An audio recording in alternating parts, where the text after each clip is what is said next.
Hey there. I'm excited to announce this to you today. This is what you've been waiting for in your spiritual quest. This is something I've wanted to do for a long time, and I'm finally ready to announce it that it's ready to go. It's the Grief to Growth Community Circle. Now, this is a sanctuary where like-minded souls are united in their journey through grief and towards personal transformation. It's more than just a place. It's a beginning. It's a commitment to growth and understanding. Here you're finding not just a community, but you're entering a circle of trust and depth. You're going to engage with interactive coursework.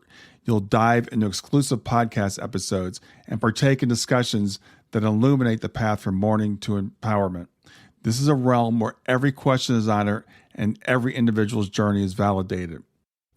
To be part of this exclusive circle, visit us at grieftogrowth.com/community or look for the chat icon at the bottom of every page on the main website.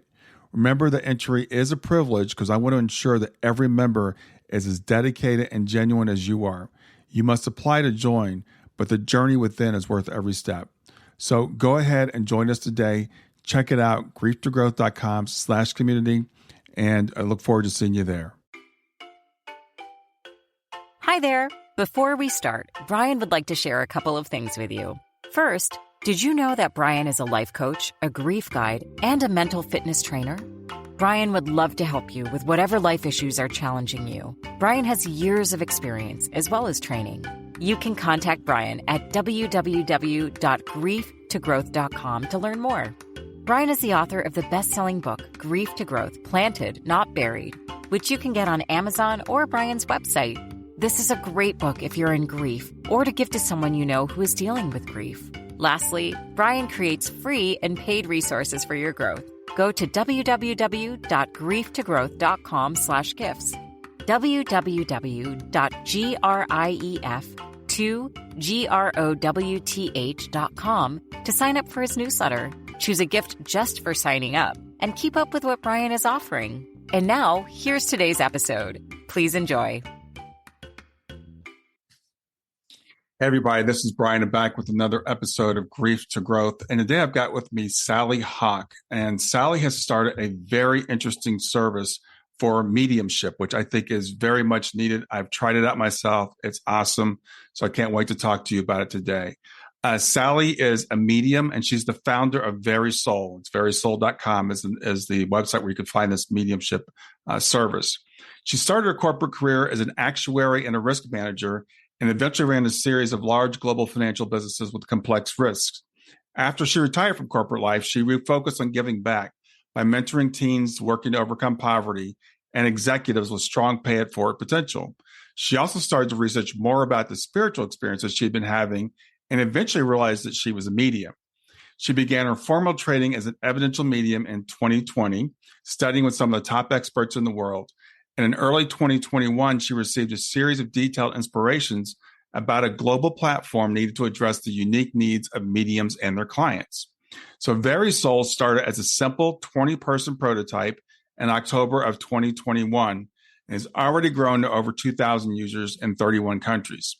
Very Soul's goal is to help over 1 million people around the world experience quality mediumship over the next few years. So with that, I want to welcome to Grief to Growth, Sally Hawk.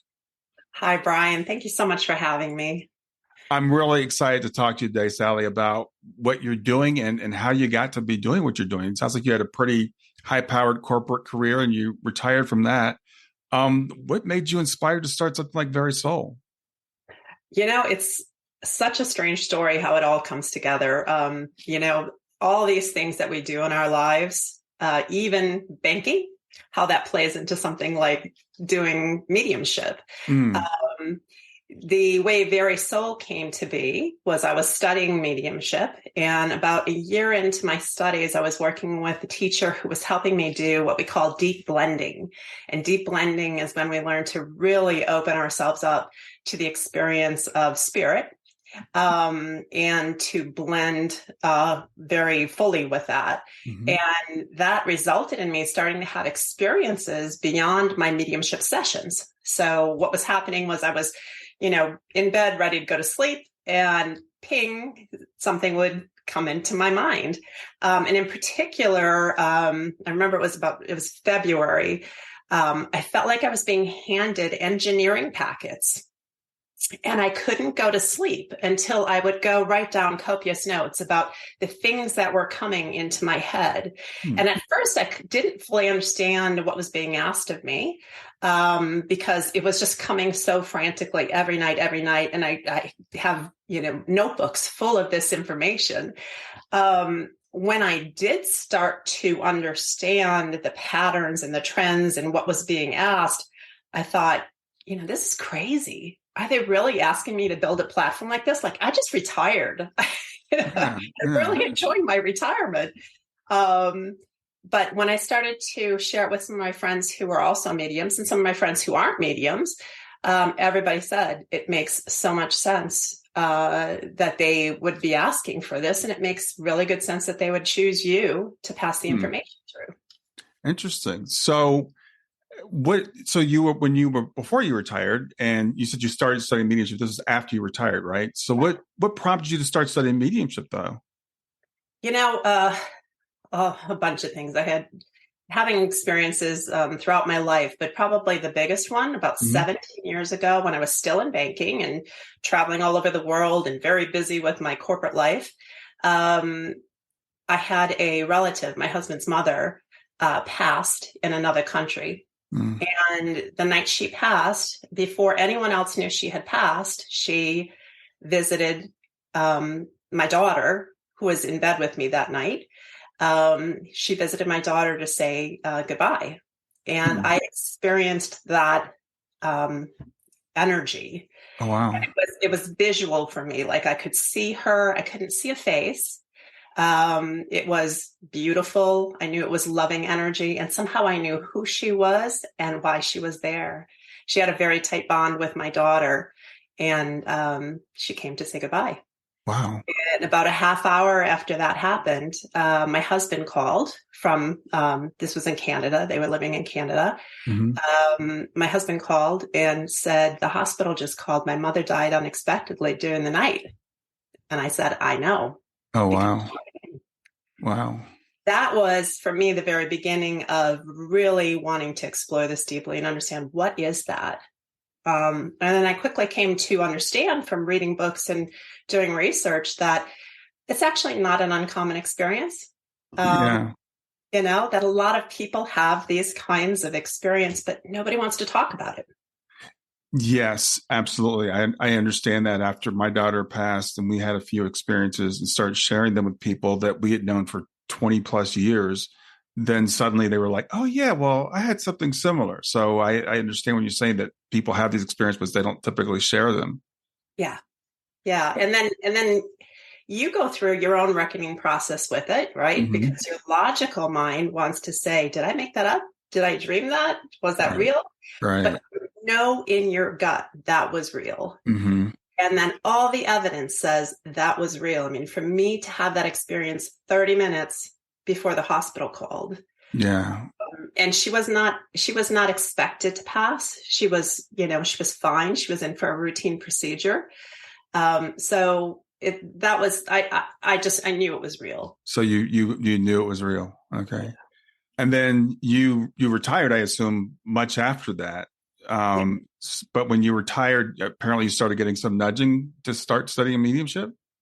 Well, I got more nudging before I retired. I got nudging to retire. I had lots of different experiences, but yeah, after I retired and decided that I wanted to spend more time helping the community and doing things that I wasn't doing as a banker, I started to gained some understandings of how some things work and started to be more open to things like meditation, for instance. I went to my first meditation retreat.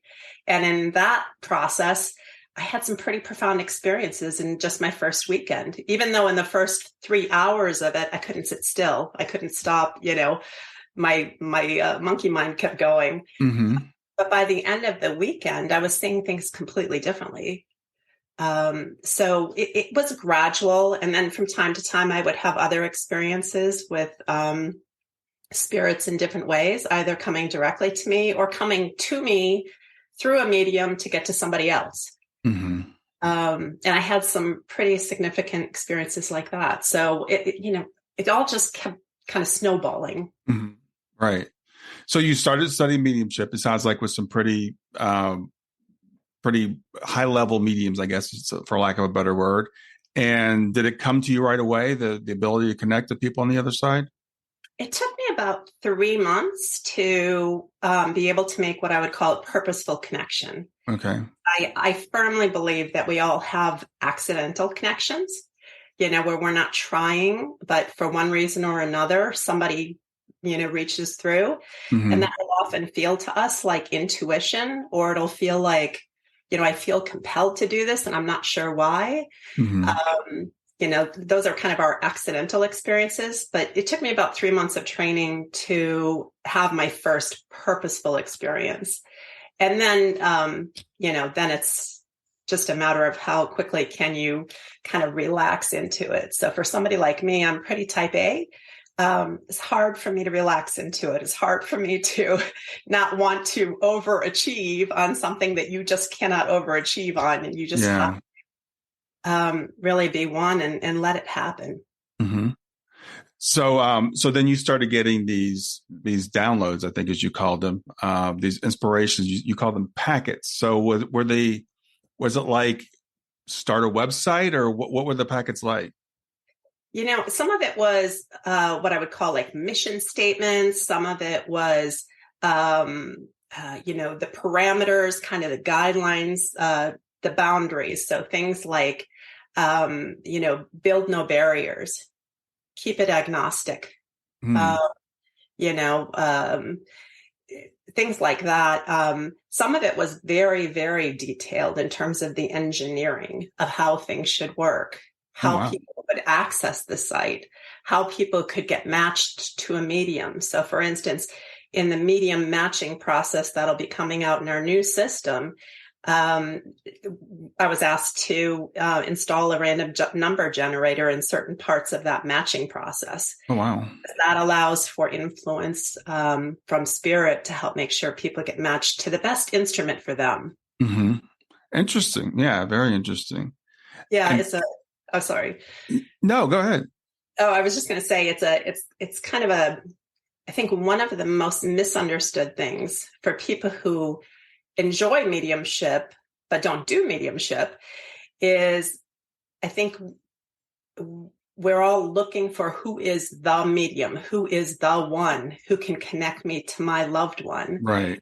And in fact, it doesn't really work that way. Each medium needs to have a certain amount of skill, needs to have a certain amount of ability and confidence to do the work. Mm-hmm. But then we're each unique instruments. They use our knowledge, our experiences, the memories in our brain. They use all of that to help communicate to the person they're trying to talk to. Mm-hmm. And that means that any one medium might not be the best medium for everyone. Right. And in fact, is not the best medium for everyone. Right. I absolutely believe that 100%. I've had lots and lots of readings, and sometimes with some of the best people, you think it's going to be a great connection and it's not so great. And sometimes it might be someone that you've never heard of, and they just really, they really tap into your loved one and you. It's a three-way connection. Yeah. And there has to be that fit.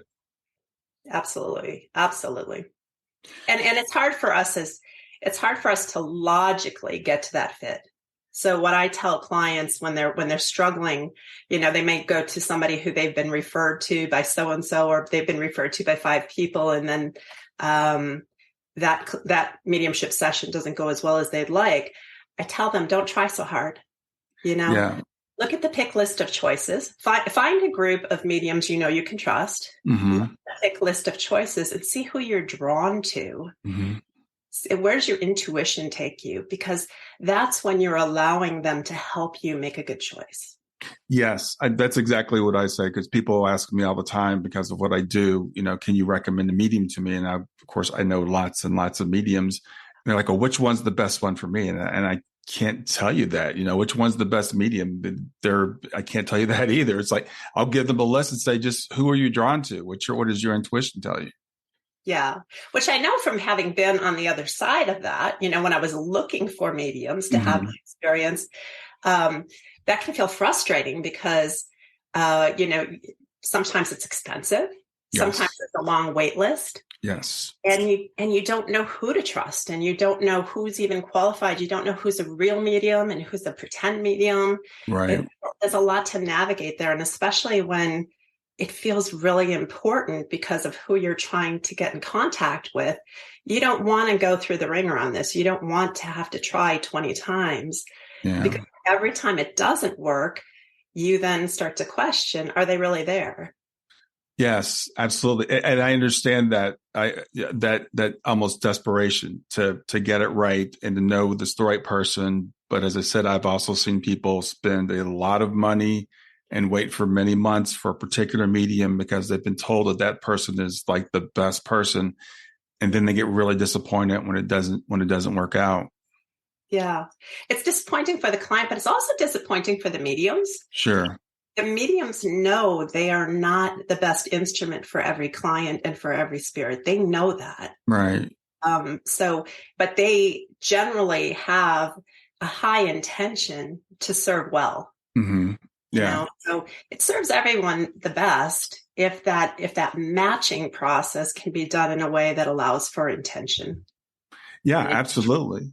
So as far as Very Soul goes, I'm really curious about, how do you even how do you get started even doing something like this coming from a banking background?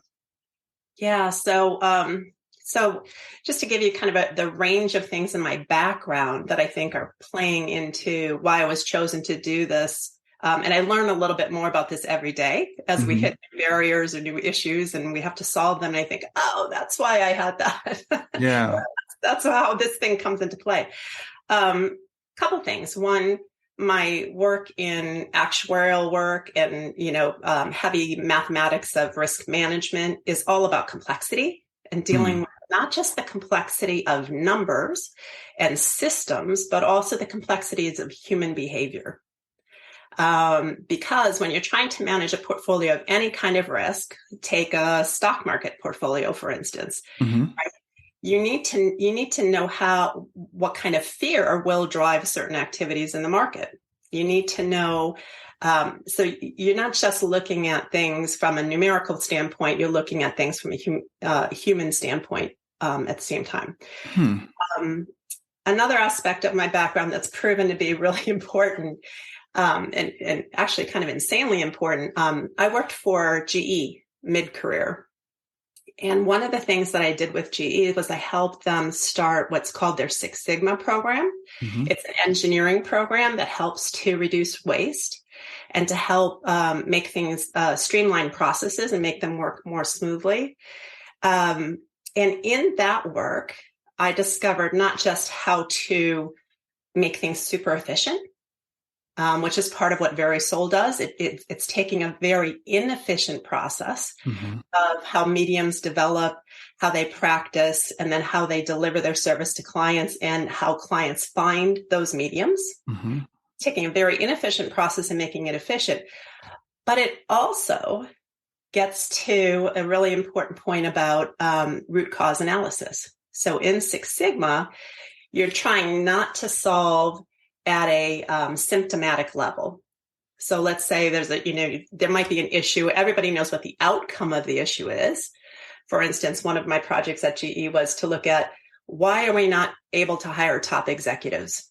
Why do a lot of top executives not choose us? When we analyzed that, it came to a root cause of fear.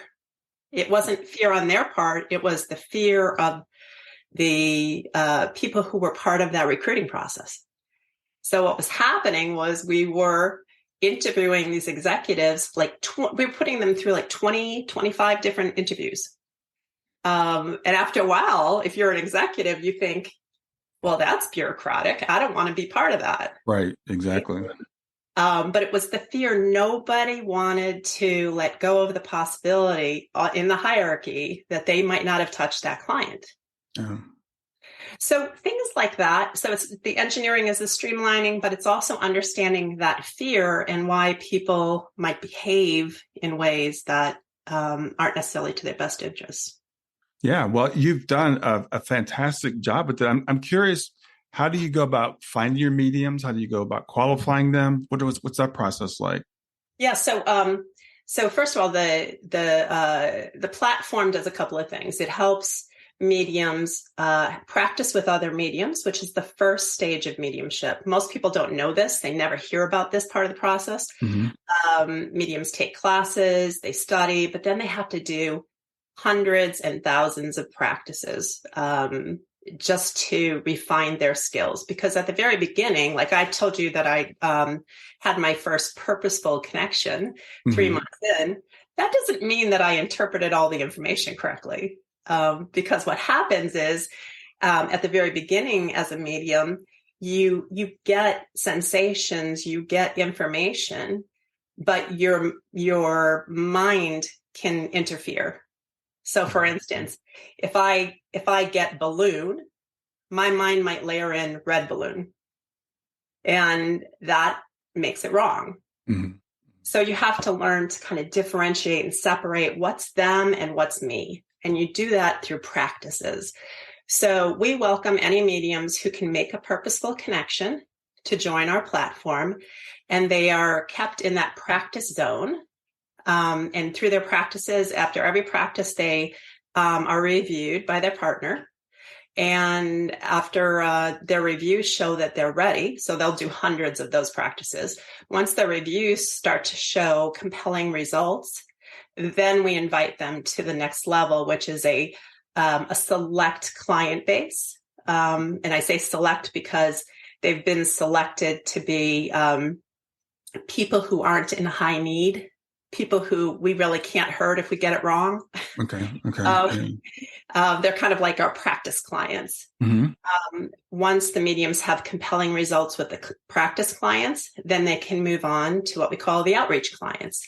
And that's where we provide donated sessions, free sessions to the general public for people who can't afford to buy a session with a professional medium. And then once they have compelling results at that stage, then they can move on to be a professional medium with us. Wow, that's impressive. I have to say that's really impressive, because one of the things, again, with mediumship is there are no regulatory bodies. There's no objective test that we can really put people through. I know a few people are doing some testing in mediums, but most mediums aren't. So anybody can put themselves out there and say that they're a medium. And I love the process that you're saying, because you're not turning people away if they're not at that level yet, but you're allowing them to develop within a safe environment. Yeah, and helping them to feel safe too, because that's important. Right. Part of you make yourself so vulnerable in this work. And most people come to the table not used to being wrong. My first year was pretty rough. Yeah. But another way to look at it is in the United States, you're right, Brian, like there isn't much in the way of regulatory bodies or, any kind of career pathing or anything like that. There is over in the UK. The UK has a pretty standardized process through their Spiritualist National Union. And so I think part of what this was taking some of those pieces of what has worked there, but streamlining it, making much more efficient, and bringing it online. Yeah, absolutely. And I know Very Soul is set up as a public benefit company. What does that mean? Yeah, so a public benefit company allows for profit, but more importantly, it allows you to be a mission-first company. Okay. So right now, we are privately held, so there's no problem with being mission first. But if it ever wasn't privately held, which is not our intention, if it ever wasn't privately held, by being set up as a public benefit corporation, we could still keep it a mission first company. So that structure allows mediums to earn money and be paid at the same time that we are delivering a lot of free sessions. Yeah. It's as I said, I've been on it a couple of times. I had a reading just last week with someone. I was very impressed with the process, with the finding a medium, the way that's set up, the way that it goes so smoothly. And there are a few issues when you're looking for a medium. One is Are they going to be any good? Yeah. The other is, what are they going to cost? And are they going to be available? Yeah. Because oftentimes people, again, they'll get their heart set on somebody and they've got a 6-month waiting list or a 2-year waiting list for some of the very popular ones. And you've solved all those issues.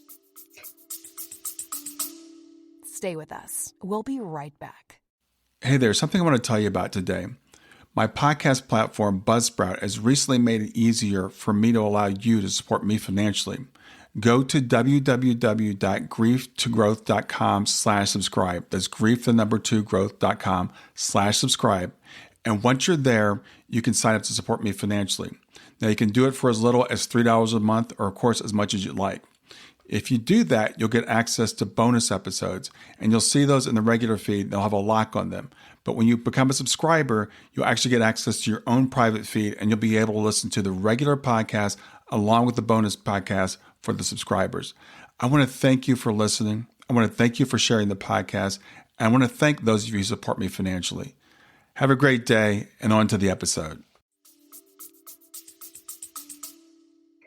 Yeah, I mean, you could say I solved them, but I didn't solve them because, I'd love to take credit for it. I think this is a brilliant design, but I can't take credit for it. Yeah. I'm just the implementer, along with a team of people, including, full-timers and lots of volunteers. So, but yeah, it does solve a lot of the problems. And it also takes up a lot of the slack, in terms of, there was a lot of wasted potential in what I would call the intermediate level mediums who were regularly, delivering great sessions, but they were stuck doing that for other mediums because they didn't have easy access to find clients to share those skills with, and didn't feel ready to charge yet. This just does a beautiful job of maximizing the potential at every stage without putting anyone at risk, without creating an unsafe environment for the mediums or the clients in any way. It's brilliant. Yeah, it really is. And as I said, it's very much needed because we don't know where to go. There's not a clearinghouse to go to find, mediums and to find out who's good and who's not good, and to find mediums that are affordable and available, because we know we all want that. So I'm really happy to have it for myself as a resource to refer my clients to.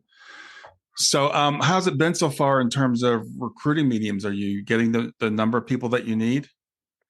Yeah, so far we have about 1,200 mediums on the platform, and I have it on good advice from my team, my spirit team, that will be 10,000 by the end of this year. Oh, wow. We had to make some big technology decisions last fall, and when I asked them for guidance, this way or that way, this way if it's going to be this big, this way if it's going to be that big, the number 10,000 came. And now I see, back then when that happened, we were still in the early hundreds. But now I can see absolutely it's going to be 10,000, because what's happening is, every medium that has a good experience with this then tells their 3 or 4 friends. Right. And the need that it fills for the mediums is so significant.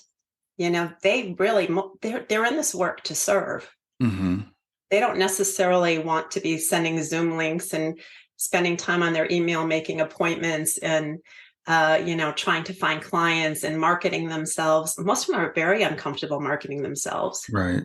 They're just, that's not who they are. They want to be of service and they want to help people. That's a great point. I never even thought about it from that perspective, but you're right. Most mediums, they're not necessarily business minded. They're not in it to make money, in spite of what some people think. They want to serve. And as someone who runs my own business and has for a long time, it's a lot of work, and it requires a pretty particular skill set to be able to market yourself and set appointments and all that kind of stuff. And so you've solved that for the medium. So I could see why it would be so attractive to people to say, I can just come in, put in my availability, put out my rates, and then, clients come to me. Yeah. And, the other part of it is if they are comfortable with that kind of thing and they do want to go that direction, they're free to do that. Right. This is by no means are we trying to like capture the mediums or anything like that. They're welcome to come in, practice, ramp up their skills and go off on their own. That's completely fine. Or they're welcome to have a foot in on both sides of that, to have their own website, to take clients through Very Soul. That's okay too. We've had an interesting number of mediums who already were out on their own websites and already were charging clients and had good skills, decent skills, but not the level of skills that it would take to be considered professional on our platform. And they are willing to come in and just go back to the practice zone, which is where we start everybody, in the practice zone. Yeah. Well, so it's serving a purpose there too, which is, to bring the skills of everyone up.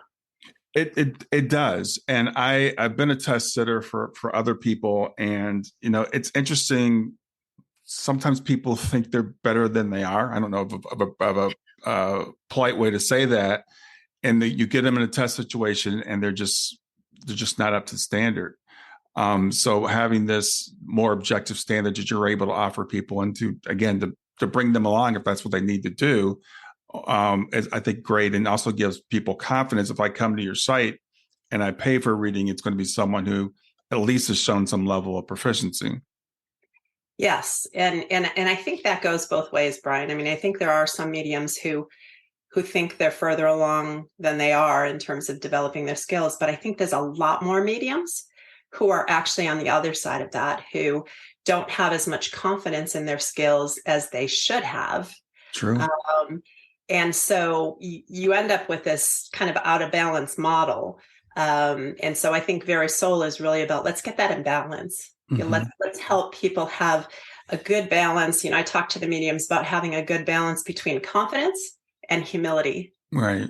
And if you're too humble, if you're so humble that you don't have confidence in your skills, you'll have a hard time doing the session. Because there's a lot to navigate, and you really it requires a lot of trust on our part in that connection. Right. If you're overconfident and you lack humility, it's a different problem. It creates some other blockages for the communication. So really finding that sweet spot in the middle where I'm well calibrated, I understand what I'm good at, I understand what I'm not good at, and I've got a good balance between humility and confidence. That's what we're trying to do. Yeah. That's what we're trying to get people. So do you offer training to the mediums also, or are they still doing the training? I know they have the practice zone, but do you do anything beyond that with them?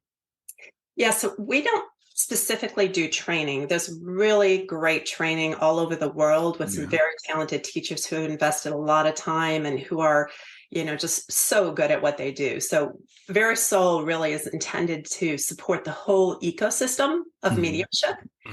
So we don't want to get in the way of any of that.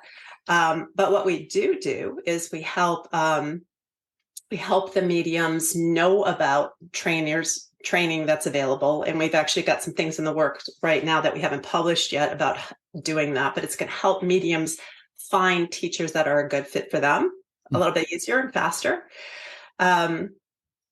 But we also, in the process of the practices, through their feedback, they get a lot of feedback from each other, which means they're getting feedback from the perspective of multiple teachers, because each student is a student of some teacher.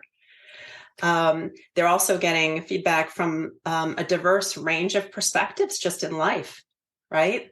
Like I'm an extrovert, so I'm going to give certain types of, feedback versus somebody who's more introverted might give different, it's all different things on the range of personalities.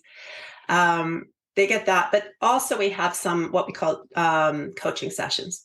We do have debrief sessions where mediums can sign up at any time if they're super confused about an experience they've had. They can sign up with one of our expert coaches to have a short session to help them work through that. Oh, wow. Okay. We'd never want to replace the great one-on-one coaching relationships that go on for months. We use this as kind of a stopgap measure to help people understand what coaching can help them with. so that they seek out the right teachers. Awesome. And I know that feedback is important for mediums. So how does that work with Very Soul? Yeah, so Very Soul may be the first place where evidential mediums regularly get written feedback from every session, whether that be a practice partner, whether that be, an early stage client or an outreach client or, paying client. Every time they get feedback. And we ask people to be very honest in that feedback, because it's helping the mediums understand themselves from other people's perspective. And that's the calibration process we were talking about, right? Right. If a medium is too confident in their skills and maybe their evidence isn't very compelling yet, it's too general, they need to hear that. And the first time that they hear it, it might hurt a little bit. Mm-hmm. But, with the right headset, we encourage them to take the information, figure out what's valuable in that, and then move on, go do another session. So it's like this giant self-coaching machine is the way I would explain it. Yeah, it is. I think it's, I like the fact that, after I had my session, you sent me a feedback form and I could give feedback to the medium, because it will do both things. As you said, it can build their confidence and also maybe let them know these are some things that you need to work on if they're not doing it so well. So it's a nice feedback loop to continually get them to be able to improve. Yeah, it also gets to one of the basic design tenets that I was given, which is build resiliency. Okay. So as mediums, we can be very sensitive. I mean, we're sensitive in a lot of ways, including sometimes we're emotionally sensitive. Mm-hmm, mm-hmm. And so that feedback could really hurt if it's direct. But, if I get feedback like that every third time, after a month, it doesn't hurt me so much, right? I'm a little more resilient. Right. And I learn a little bit more about being the facilitator that I'm supposed to be. Because some people come to mediumship thinking they're going to be the healer. Yeah. And that's not really our job. Our job is to be the facilitator of a beautiful healing energy that knows what it wants to do, mm-hmm. right? And we don't really participate in that outcome. Like, we participate in the process. We can feel the energy. We get to, feel the love of that. Mm-hmm. But the outcome is going to be what the outcome's going to be. Right. Right. So I know your goal is to serve 1 million people over the course of the next few years. How do you see yourself getting there? Stay with us. We'll be right back. Hi there. I'm really excited to tell you about my latest ebook. It's 4 lessons that you can learn from the near-death experience without going through all the trouble of dying to learn them. I've been studying NDEs for several years now. I am completely convinced that not only are they 100% real, but that there's some very universal wisdom that we can get from the near-death experience. And I've distilled that down in this book into 4 short lessons. And I've also given you all the reasons why I believe that NDEs are absolutely real. So go to www.grieftogrowth.com/NDE lessons to pick it up for free. www.growth.com/NDE lessons. I hope you enjoy it. Yeah. So we're at about, where are we now? I would say we're close to 2,000 sessions so far. Mm-hmm. So that seems like just a little drop in the bucket compared to 1 million, right? Except that we just started doing these sessions late last year. Yeah. And we've been slowly ramping up the number of mediums that are public facing, that are client facing. Right. So the way we're going to do it is we're going to continue to graduate mediums as they're ready into that outreach client pool and professional status. And the math works is the best I can put it. As we graduate them and they all do their 2 or 3 sessions a day, 5 days a week, we will definitely get to 1 million people. Yeah, I think it'll start to grow exponentially. I think it'll ramp up very quickly as word gets out. So are most of the mediums part-time, or are they full-time with you, or a mixture? It's interesting because that was one of the things that came through in the original packet of engineering packets Mm-hmm. was about the flexibility of what we had to build Right. because um, we have mediums in all different situations. We have mediums who have full-time careers in other technical skills. Mm-hmm. We have mediums who are raising a family full of kids, when they've got the busyness of that life. We've got mediums who are retired and commit their whole day to this process. We've got mediums who only want to do one session a week. We've got mediums who want to do 5 sessions a day. Yeah. Okay. We've got mediums who don't know what their schedule is going to be more than, 48 hours in advance. So, we really had to create the system to be able to Right. accommodate all of that. Right. We've got even more to deliver to make sure that happens. But one of the capabilities that we're going to have up and running soon is our on-demand system, where clients can come on and immediately get matched to a medium who's just ready to go, doesn't have an appointment that day, and is ready to do a session right away. Oh, wow. That's, yeah.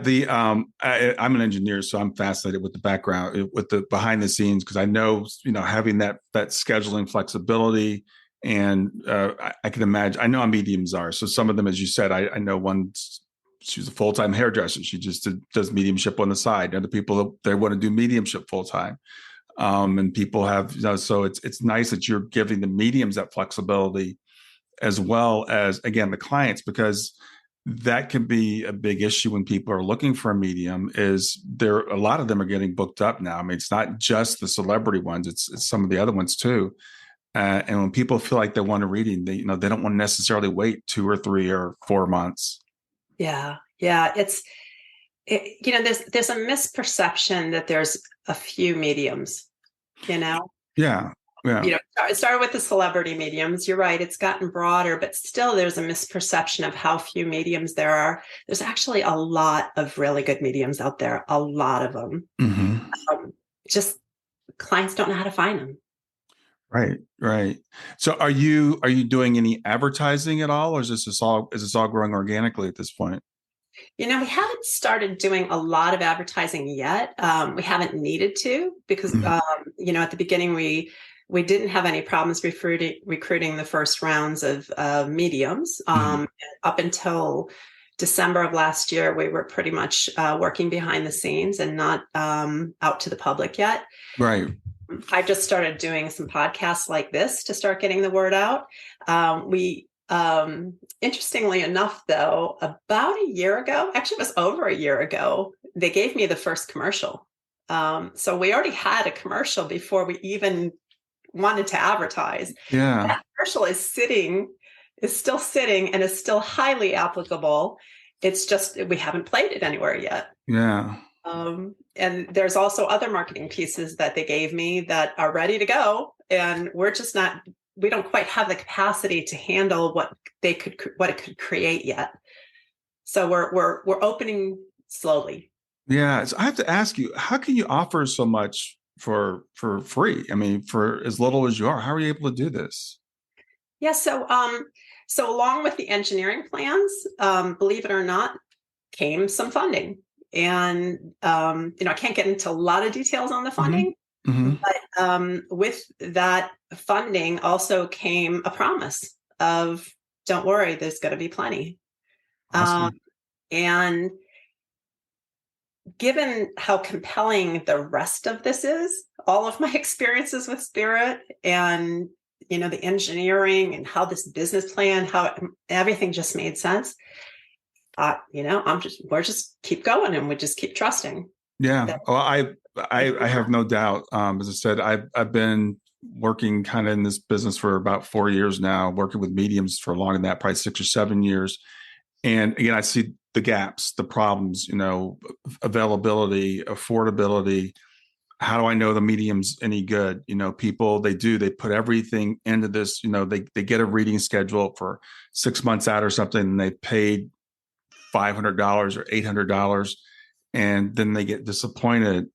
And this just eliminates so many of those problems. I have no problems, directing someone to Very Soul to say, I think this is a platform that you can trust. And it's not so much of a risk because you're not waiting that amount of time, or you're not spending, hundreds and hundreds of dollars on readings, because nothing can guarantee that every reading is going to be great, but we can do things to kind of make that, more probable.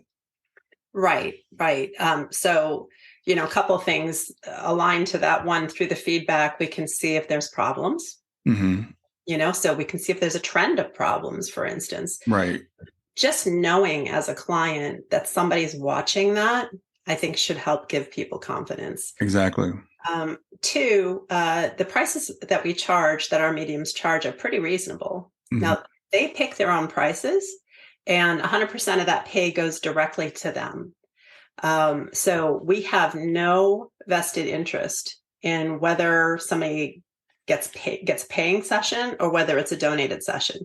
And I think that's a really important thing to know about Very Soul, because that way you can trust that we're not promoting somebody or something because there's revenue generated for us. There isn't any revenue generated for us. Right.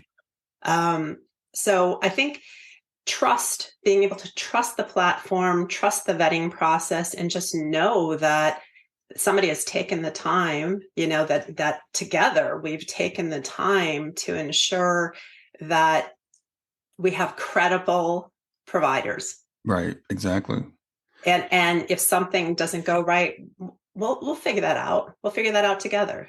So let's talk about the donated sessions versus the paid sessions. If I'm a person, I'm interested, and I come to your site, what am I going to see? Yeah. So you would first see that you can choose between the paid or the free session. We do recommend to people who can't afford to pay that they choose the professional session. That'll help us deliver more free sessions to the people who really can't afford it. Mm-hmm. But we understand sometimes people are, reluctant to open their pocketbook until they're sure it's good. So we also have in our professional offerings, we have mediums who are willing to be paid after the session. So after a session is completed successfully. So you'll have choices of who your medium is if you choose a professional session. Mm-hmm. If you choose a free session, you'll get assigned to a medium.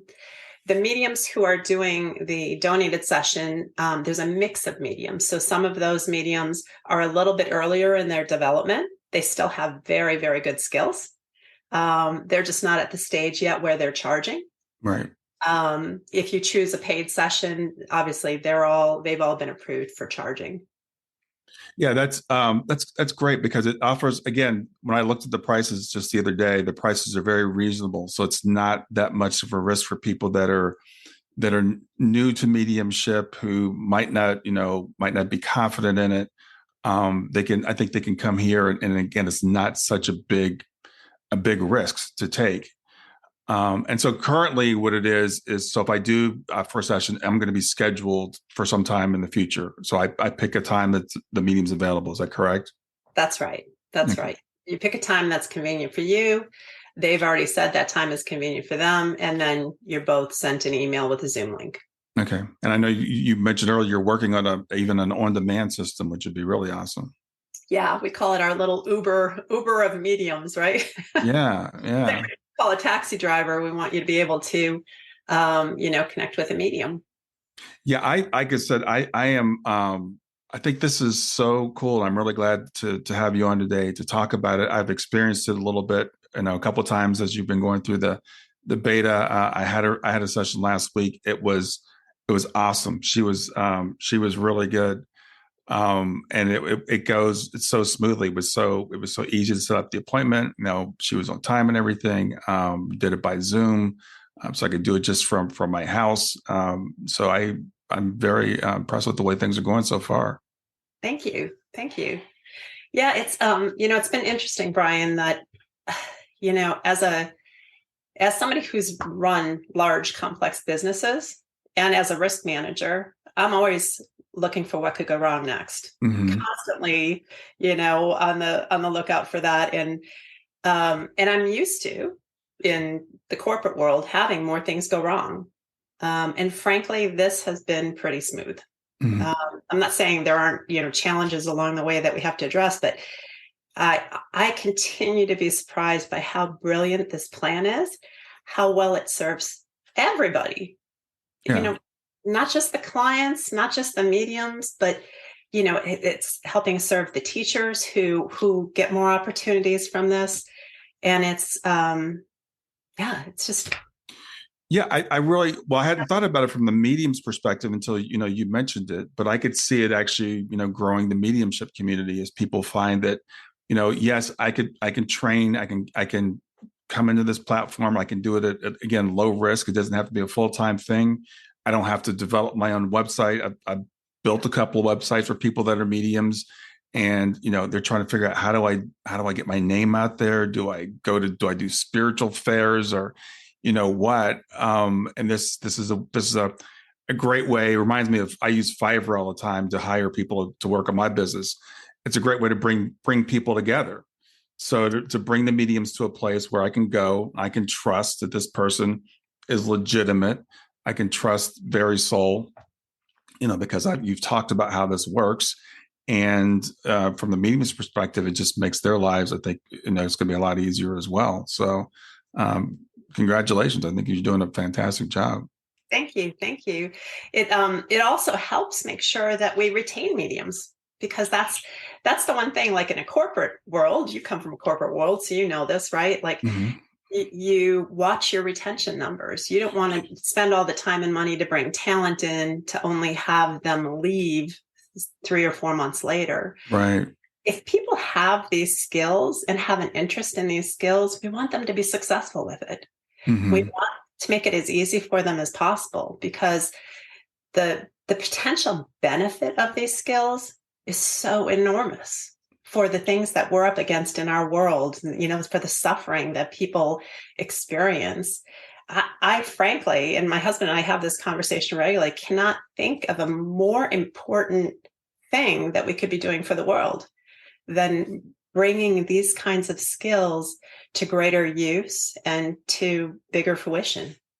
Yeah, well, that brings up another point. That a good medium reading can be as healing as several years of therapy.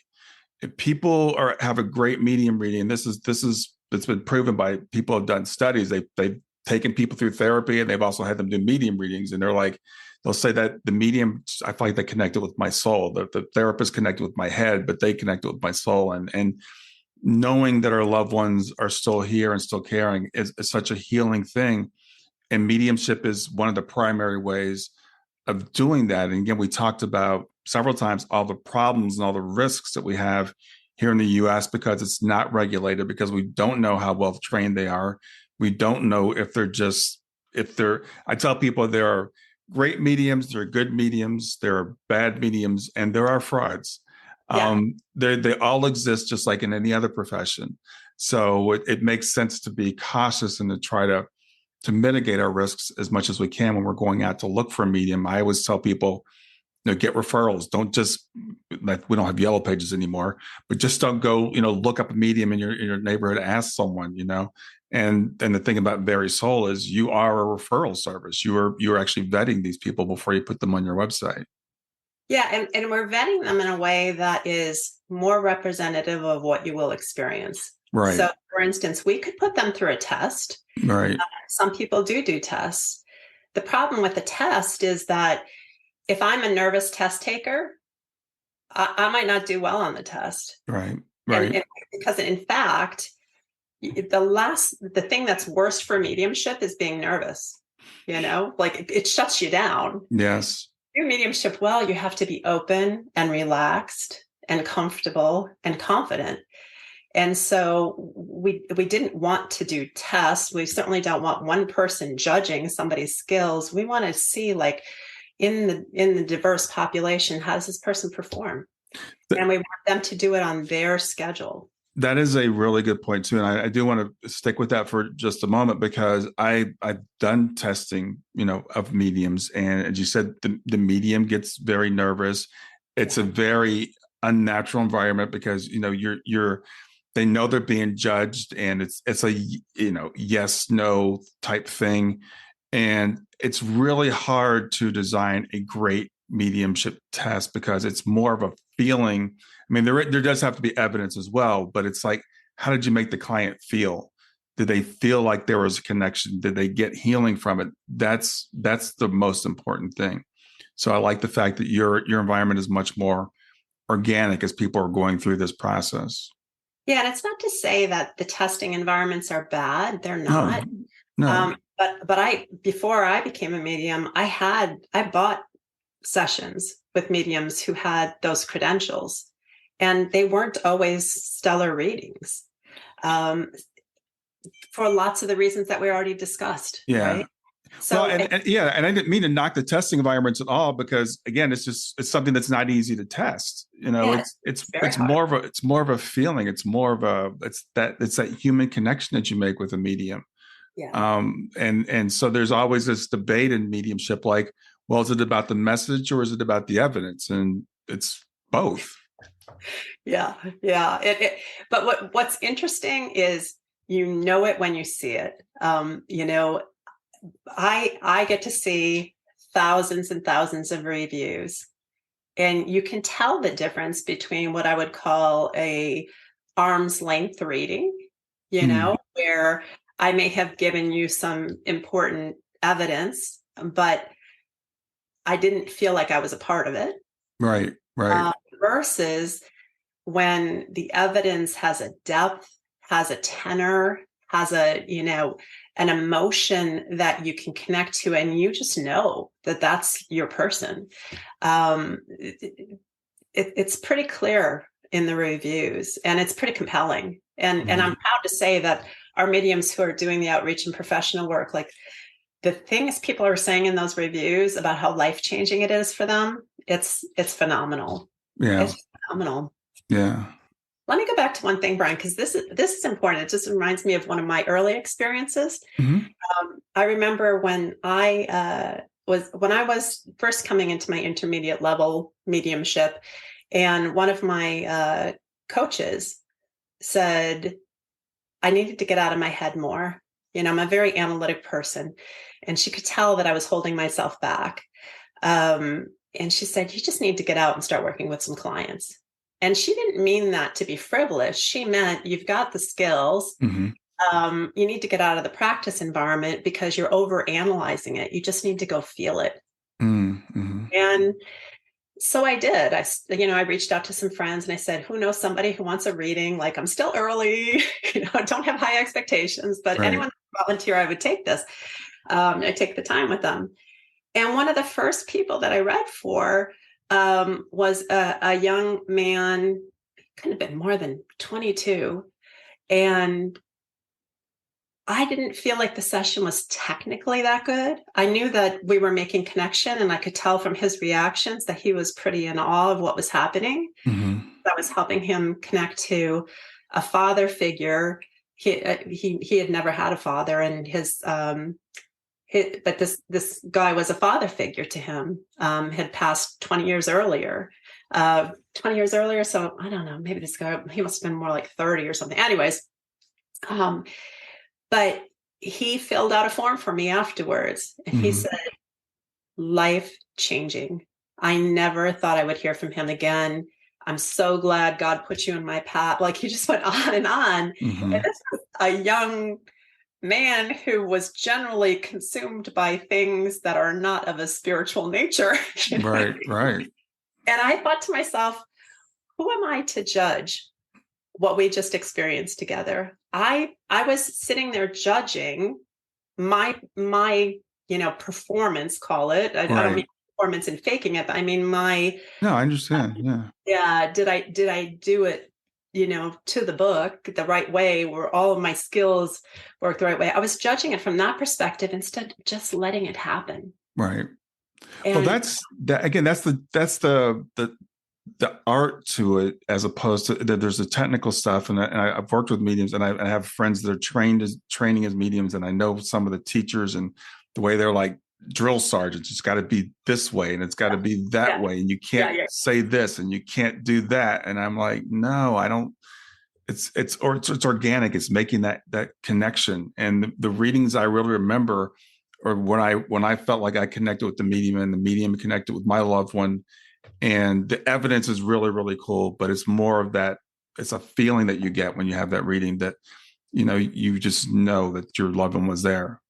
Yeah. Yeah. And one of the interesting things I found out in hanging out with mediums and doing classes with mediums and, being in these Facebook groups with mediums, I had no idea that many mediums start from trauma. Yeah. I would say a good 15 to 20% of our mediums have lost children. Yeah. Have, lost a spouse early, have experienced some kind of significant childhood trauma that really causes you to consider your life differently and consider that energy differently. Yeah. And so a lot of mediums, they're not coming from easy lives. They're coming from pain. But they've figured out how to translate their experience to a service that they can experience as well.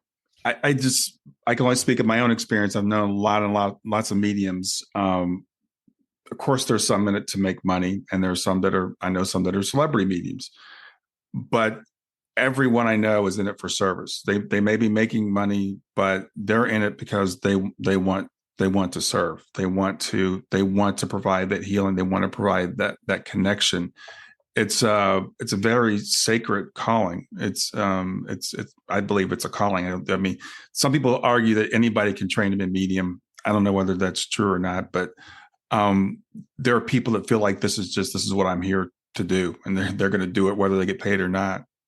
Yeah, I'm in the camp that anyone can train to be a medium. Because if I can, I'm highly analytic. I'm type A. I'm like everything a medium should not be, right? Yeah. If I can train to do it, I really think anyone can. I've heard that. I have a friend that says he can train anybody to sing. I've challenged him to that. I've done a little bit of studying in mediumship. I'm still convinced I can't do it, but we'll see. Maybe. I don't know. Bob Dylan, he was a singer, right? Yeah, exactly.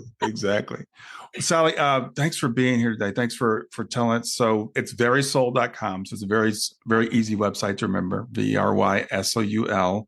You're open for business, so people can come check it out. Yeah. I encourage you, if you're thinking about getting a reading, it's a great place to go. As I said, I've had a couple of experiences there. They've been good experiences. So I'll be recommending it to people. Awesome. Thank you so much, Brian. I really appreciate your time. Yeah, good seeing you. Okay. Thank you. I'm excited to announce I have a great new resource. It's called GEMS, 4 Steps to Move from Grief to Joy. And what it is, it's 4 things that I've found that I do on a daily basis to help me to navigate my grief.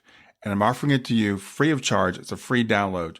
Just go to my website, www.grieftogrowth.com/gems, GEMS, and grab it there for free. I hope you enjoy it. Hi there. I hope you enjoyed this latest episode of the podcast, and I'd love to hear your thoughts. What questions came up for you? What did you like about it? What didn't you like about it? I invite you to visit us at grieftogrowth.circle.so. That's growth2growth.circle.so to continue the conversation with me and with other listeners. It's a space to sound off, to share reactions, and to go deeper into the topics from the show. I look forward to chatting more, and I hope to see you there.